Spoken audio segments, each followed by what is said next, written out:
Hello everyone, story teller Shivani में आपका स्वागत है। आज की इस वीडियो में हम बात करेंगे ए.के. रामानुजन की पोयम अ रिवर के बारे में। अत्तिपत्ते कृष्णस्वामी रामानुजन एक इंडियन पोएट और इंडियन लिटरेचर के स्कॉलर थे, जिन्होंने इंग्लिश और कन्नड़ा दोनों भाषाओं में लिखा। इनका जन्म 16 मार्च 1929 को मैसूरू में और डेथ 13 जुलाई 1993 में शिकागो में हुई।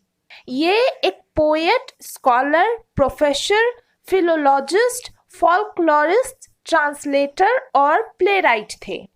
ए.के. रामानुजन की पोयम अ रिवर को उनकी द स्ट्राइडर्स से लिया गया है, जो 1965 में पब्लिश हुई थी। ये 4 स्टांजा की एक पोयम है जो अनइवन तरीके से सेपरेटेड है। इस पोयम में मदुरई की एक नदी वैगई के बारे में बात की गई है और पोयम में ये दिखाया गया है कि पहले के सभी और प्रेजेंट के पोएट्स ने सिर्फ इस नदी को रोमांटिसाइज किया है। वे रियलिटी से काफी दूर हैं। तो चलिए शुरू करते हैं। In Madurai city of temples and poets. तो शुरुआत की लाइन में पोएट ये बताते हैं कि मदुरई शहर को बाकी के पोएट्स द्वारा कैसे डिस्क्राइब किया गया है। मदुरई में जो मंदिरों और कवियों का शहर है, who sang of cities and temples. तो ये पोएट्स या कवि सिर्फ शहर की सुंदरता के बारे में लिखते हैं, यहाँ के मंदिरों के बारे में लिखते हैं। Every summer a river drives to a trickle in the sand. Trickle यानी धीरे धीरे रिसना या रिसाव। तो अब पोएट हमें रियलिटी बताते हैं कि हर गर्मी, हर समर सीजन में ये वैगई नदी बालू से रिसने लगती है, यानी पानी बहुत सूख जाता है, बहुत कम पानी बचता है, तो ये नदी रिसाव में बदल जाती है। Bearing the sand ribs. Bearing यानी दिखना या अनावरण, रिमूवल ऑफ कवरिंग, और रिब्स यानी उभरी हुई धारी या पसली। तो जैसे कहते हैं ना, आदमी जब सूख जाता है तो उसकी पसलियां दिखाई देने लगती है। तो ठीक ऐसे ही जब नदी का पानी सूख जाता है या कम हो जाता है तो ऐसा लगता है जैसे ह्यूमन रिब्स दिखने लगी हो, यानी बालू की उभरी हुई धारियां अनकवर हो जाती है। Straw and women's hair clogging the water gates at rusty bars. Clog यानी रोकना या अवरुद्ध करना, रस्टी यानी जंग लगा हुआ, और बार यानी पट्टी या सलाख। तो अब जब नदी में पानी बहुत कम हो चुका है, नदी में वो फ्लो नहीं कि उसके साथ सब कुछ बह जाए, तो नदी के वाटर गेट्स पर जहां जंग लगी हुई सलाखें हैं, वहां रुकावट हो गई है, अवरोध हो गया है। तो किस चीज का? स्ट्रॉ एंड विमेन्स हेयर, सूखी घास या पुआल का और औरतों के बालों का। तो ये चीजें वहां जाकर फंस गई हैं। Under the bridges with patches of repair all over them. तो नदी के सूखने से और क्या दिखने लगा है कि ब्रिजेस के नीचे जो मरम्मत के धब्बे हैं, क्योंकि पुल सब में जैसे कोई दरार आ जाती है तो मरम्मत होती है, और ऐसे भी कई बार मरम्मत का काम चलता रहता है। तो जब नदी का पानी कम हो जाता है तो मरम्मत के वो सारे धब्बे दिखने लगते हैं। The wet stones glistening like sleepy crocodiles. Glistening यानी चमकना या चमकता हुआ। तो पानी के सूखने से पुल के नीचे जो गीले पत्थर होते हैं वो ऐसे चमकते हैं जैसे मगरमच्छ सो रहे हो। The dry ones shaven water buffaloes lounging in the sun. और जो सूखे हुए पत्थर होते हैं वो ऐसे लगते हैं मानो बाल दाढ़ी कटी हुई भैंसे सूरज की रोशनी में सुस्ता रही हो, विश्राम करती हो। The poets only sang of the floods. तो हमने देखा कि पोएट ने इस नदी की गर्मी में क्या स्थिति होती है इसे बताया, जबकि बाकी पोएट्स इस नदी में सिर्फ बाढ़ के बारे में पोएम्स कंपोज करते हैं। पर आगे पोएट फ्लड की सिचुएशन का भी जिक्र करते हैं। He was there for a day when they had the floods. Poet वहां यानी मदुरई में बस एक ही दिन के लिए थे जब वहां बाढ़ आई हुई थी। People everywhere talked of the inches rising. और जब बाढ़ आती है तो लोग हर जगह यही बात करते हैं कि पानी बढ़ रहा है, कितने इंच बढ़ चुका है.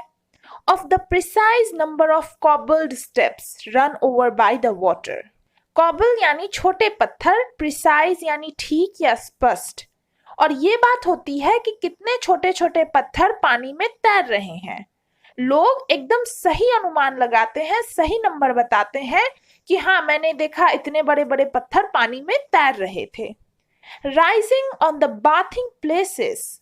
बाथिंग प्लेसेस यानी किनारे पर जहां लोग नहाते हैं, तो ये पत्थर वहीं पहुंच जाते हैं, तेजी से आगे बढ़ते हैं. And the way it carried of 3 village houses. और लोग आपस में बात करते हैं कि कैसे तेज बहाव में इन पत्थरों ने गांव के 3 घरों को बहा लिया. One pregnant woman and a couple of cows named Gopi and Brinda as usual. एक प्रेग्नेंट औरत और 2 गायों जिनका नाम गोपी और बृंदा था, उन्हें बाढ़ बहा कर ले गई. और ये एज यूजुअल ये क्लियर करता है कि ये सारी चीजें इन गांव के लोगों के लिए अनकॉमन नहीं है, उन्हें इन सब की आदत है. The new poets still quoted the old poets. यानी कि जो नए कवि हैं वे सभी आज भी पुराने कवियों के ही भावों को प्रस्तुत करते हैं. यानी वे सब बाढ़ के बारे में तो बात करते हैं, पर बाढ़ के परिणाम, बाढ़ की ट्रेजेडीज को इग्नोर कर देते हैं. But no one spoke in verse of the pregnant woman drowned. आज तक किसी भी पोएट ने वर्स में उस प्रेग्नेंट महिला के बारे में बात नहीं की जो बह गई थी, डूब गई थी. With perhaps twins in her kicking at blank walls even before birth. कि उस प्रेग्नेंट औरत के पेट में जुड़वा बच्चे थे जो जन्म के पहले ही मर गए. तो अपनी माँ के पेट में बचने के लिए वे बच्चे छटपटा रहे थे, पर वो बच नहीं सके. तो यहाँ वही पानी जो जन्मदाता है, जिससे फसलों का जन्म होता है, वो लाइफ डिस्ट्रॉयर बन जाता है. He said the river has water enough to be poetic about only once a year. तो फाइनल स्टांजा में स्पीकर फिर से कंप्लेन कर रहे हैं कि नदी में साल में बस एक ही बार इतना पानी होता है कि पोएट्स इस पर अपना ध्यान देते हैं, पोएटिक बन जाते हैं, और तब भी वो प्रॉपर्टी और लाइफ के लॉस के बारे में बात नहीं करते. And then it carries away in the first half hour 3 village houses. कि साल में बस एक बार इतना पानी आता है और शुरू के आधे घंटे में ही 3 घरों को अपने साथ बहा ले जाता है. A couple of cows named Gopi and Brinda. 2 गायों को बहा कर ले जाता है जिनका नाम गोपी और बृंदा है. And one pregnant woman expecting identical twins with no moles on their bodies. तो यहाँ पोएट कुछ और डिटेल ऐड करते हैं कि नदी जिस प्रेग्नेंट औरत को बहा ले गई, उसके पेट में आइडेंटिकल ट्विंस थे, यानी दोनों बिल्कुल सेम होते, उनके शरीर पर एक भी तिल या निशान नहीं होता. With different coloured diapers to tell them apart. और उन्हें पहचानने में आसानी हो, दोनों में अंतर किया जा सके, इसके लिए उन दोनों को अलग अलग डायपर्स पहनाए जाते. तो ये लाइन लैक ऑफ केयर को दिखाती है जो उन पोएट्स और लोगों में है, जो मदुरई की इस धरती को देखने आते हैं, इस पर कविताएं लिखते हैं. उनमें ये जानने की कोई इच्छा नहीं कि ये लोग क्या है, कौन है, किस सिचुएशन से गुजरते हैं इत्यादि. तो आई होप आपको वीडियो पसंद आई होगी. Thank you.